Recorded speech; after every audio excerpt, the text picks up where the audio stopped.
lelaki bunuh kerat mayat 42 wanita ditahan.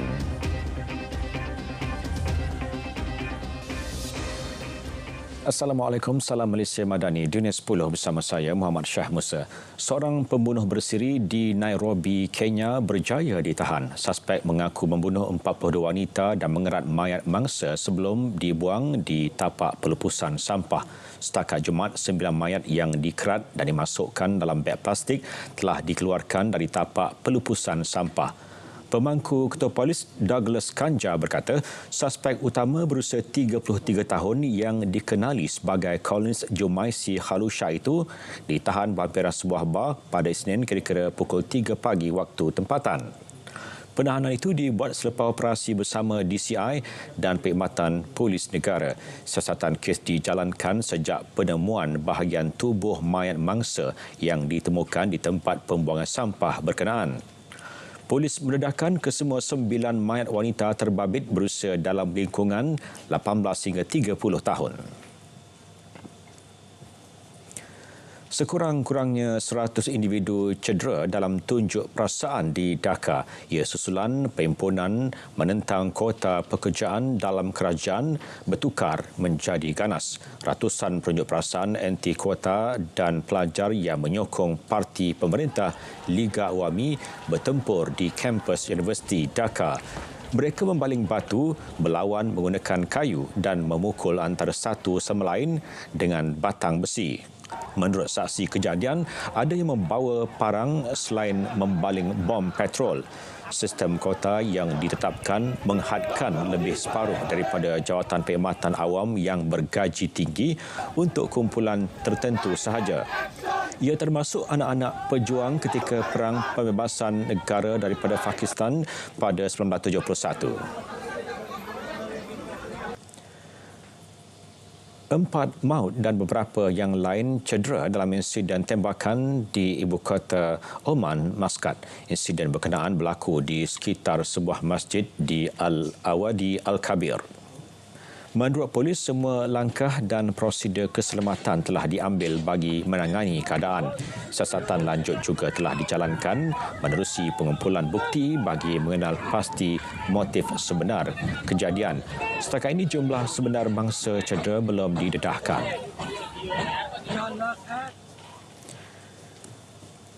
Cuaca buruk termasuk puting beliung melanda Chicago pada Isnin memaksa ratusan penerbangan di lapangan terbang antarabangsa O'Hare ditangguh dan dibatalkan. Rakaman yang dikongsikan dari dalam pesawat di landasan menunjukkan kelajuan angin ketika ribut melanda kawasan itu. Perkhidmatan Cuaca Kebangsaan mengeluarkan beberapa amaran puting beliung seluruh Chicago sepanjang petang. Ribut itu mengakibatkan kerosakan di sekitar lapangan terbang termasuk pokok tumbang dan bangunan rosak. Namun tiada laporan kecederaan dan Perkhidmatan Kecemasan berkata mereka bersiap sedia bertindak balas terhadap situasi itu. Sementara itu, di timur Afghanistan, sekurang-kurangnya 35 maut dan 230 cedera di badai ribut dan hujan lebat. Pegawai penyelamat tempatan memberitahu bandar di Jalalabad dan wilayah Nangarhar antara paling teruk terjejas dengan lebih 400 rumah rosak. Mangsa yang maut dipercayai terperangkap dalam runtuhan dinding dan bumbung rumah serta pokok tumbang akibat ribut tersebut. Mayat mangsa dibawa ke hospital wilayah Nangarhar dan hospital Fatimatul Zahra. Afghanistan antara negara termiskin di dunia terdedah kepada kesan perubahan iklim. Tahun ini menyaksikan musim bunga yang luar biasa selepas musim sejuk yang sangat kering. Jangan tinggalkan Rusia atau bersedia untuk ditahan dan dipenjara. Itu peringatan bekas timbalan pendakwa raya yang mengetuai kes pesawat Malaysia Airlines MH17 kepada 3 pesalah kes tersebut. Menurut Digna van Boetzele yang kini Ketua Pendakwa Raya Holland Utara, Kerajaan Belanda tidak pernah meminta ekstradisi atau penyerahan ketiga-tiga pesalah terbabit ke negara itu kerana Rusia tidak mengekstradisi rakyatnya sendiri. Namun jika mereka keluar dari Rusia, mereka boleh ditangkap dan dibawa ke Belanda dan dipenjarakan. Pada 17 November 2022, Mahkamah Darah Hague menjatuhkan hukuman penjara seumur hidup terhadap dua bekas ejen persikan Rusia, Igor Girkin dan Sergei Debensky, serta pemimpin pemisah Ukraine, Leonid Karchenko, secara in absentia atau tanpa hadir di mahkamah. Ia selepas mereka didapati bersalah atas pertuduhan menyebabkan nahas MH17 dan pembunuhan kesemua 298 penumpang. Bagaimanapun, mahkamah membebaskan seorang lagi lelaki Rusia, Oleg Polatov, atas pertuduhan sama. Pembersihan bangunan akibat serangan maut rejim haram Israel ke atas Menanjung Gaza dijangka mengambil masa kira-kira 15 tahun. Agensi Bantuan dan Kerja Bangsa-Bangsa Bersatu untuk Pelarian Palestin di Asia Barat, UNRWA, berkata ia melibatkan pembersihan 40 juta tan runtuhan perang. UNRWA turut memaklumkan pemindahan sisa perang di Gaza memerlukan lebih daripada 100 buah lori dan kos melebihi $500 juta. Runtuhan peluru dibersihkan kerana menjadi ancaman maut kepada penduduk berikutan ia berkemungkinan mengandungi sisa bahan letupan. Kira-kira 50,000 bom telah dijatuhkan di Gaza oleh pesawat perang Zionis sejak 7 Oktober lepas. 2 hingga 3,000 daripada bom itu masih belum meletup. Lebih 9 bulan diserang rejim Zionis, sebahagian besar Gaza kini dilitupi dengan runtuhan bangunan. 2 hari selepas insiden tembakan, Donald Trump kembali mencuri perhatian ketika muncul di Konvensyen Nasional Republikan dengan telinga kanan berbalut. Kemunculannya yang cedera akibat terkena tembakan ketika berkempen di Butler, Pennsylvania Sabtu lalu disambut tepukan gemuruh penyokong parti. Ketika memasuki FASEF Forum di Milwaukee, orang ramai bersorak sambil menunjukkan buku 5 set mereka, sama seperti dilakukan Trump beberapa minit selepas insiden tembakan tersebut. Bekas Presiden negara Uncle Sam itu juga kelihatan terharu dengan respons yang diberikan penyokong parti berkenaan. Trump dijangka secara rasmi menerima pencalonan untuk bertanding pilihan raya Presiden Amerika Syarikat Khamis ini. Beliau kembali menentang calon Demokratik Presiden Joe Biden pada pilihan raya 5 November depan. Pakistan mahu mengharamkan parti politik bekas Perdana Menteri Imran Khan. Tuduhan pengkhianatan terhadapnya juga akan difailkan di Mahkamah Tertinggi negara itu.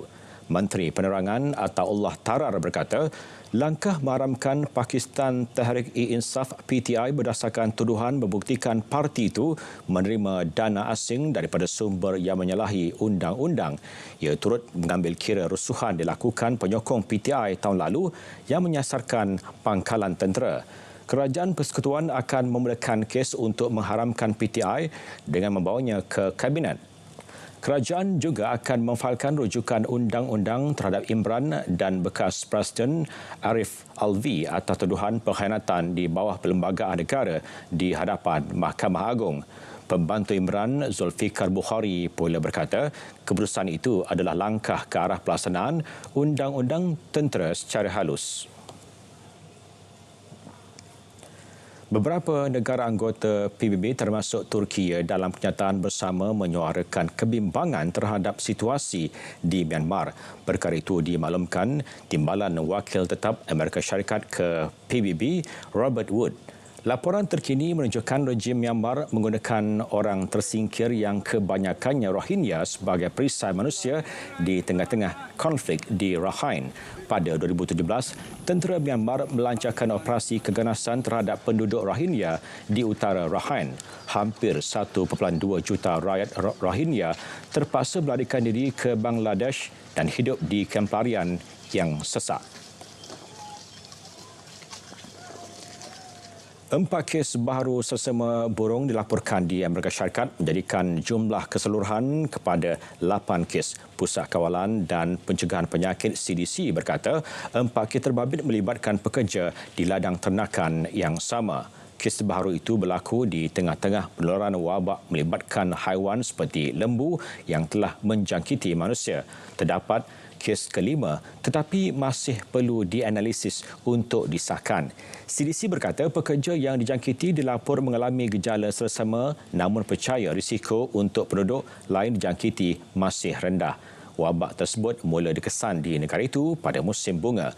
Penyakit yang pertama kali menyerang ayam dan burung kini ditemui pada lembu.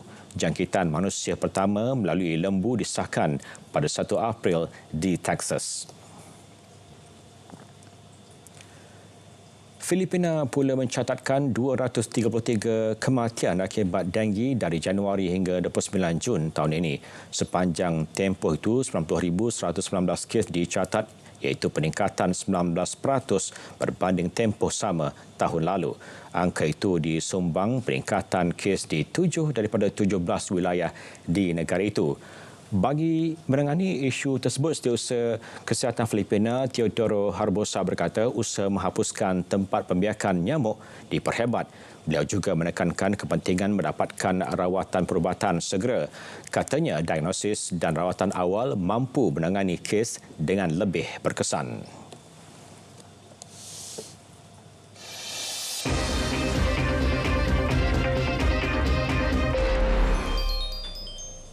Atlet di bawah projek Road to Gold RTG tidak mempunyai pilihan selain perlu meraih pingat emas yang diidam-idamkan Malaysia pada Sukan Olimpik 2024 di Paris. Itu tegas Setiausaha Agung Majlis Olimpik Malaysia MOM Datuk Muhammad Nazifuddin Najib. Jelas beliau hal itu bagi mewajarkan pelaburan ketara kerajaan dalam menyiapkan atlet-atlet terlibat untuk mencipta sejarah pada tamasya sukan terbesar dunia itu. We have the RTG program, it's Road to Gold. So it justifies we have a program and then we have also government investing for gold. So we have to reach towards this by hook or by crook. And then, but this to be fair, also the program is not just Paris. We are working through the stretch of LA and then of course Brisbane is further down, but we're already making preparations for LA as well. So the target is as expected lah. Pasukan Sepanyol meraihkan kejayaan mereka menjuarai Euro 2024 dengan beberapa siri acara yang berakhir di pusat Bandar Madrid. Puluhan ribu penyokong memenuhi dataran di bandar tersebut bagi menyambut pasukan kesayangan mereka. Pasukan itu tiba di lapangan terbang Barajas Madrid selepas tamat saingan final yang menyaksikan Sepanyol bergelar juara menewaskan England 2-1 di Berlin. Para pemain dibawa ke hotel untuk berehat sebelum menuju ke Palacio de la Zarzuela di pinggir ibu kota Sepanyol untuk menerima ucapan tahniah daripada Raja Felipe VI dan keluarga diraja. Mereka kemudian membuat perjalanan singkat untuk bertemu Perdana Menteri Sepanyol Pedro Sanchez sebelum menaiki bas terbuka untuk berak melalui pusat bandar ke Plaza Cibeles yang ikonik. Gelaran yang diraih Sepanyol itu membuktikan kebangkitan semula skuad La Roja di pentas antarabangsa. Sekian Dunia 10 dari Sungai ke Segara. Palestin pasti merdeka. Assalamualaikum dan salam Malaysia Madani.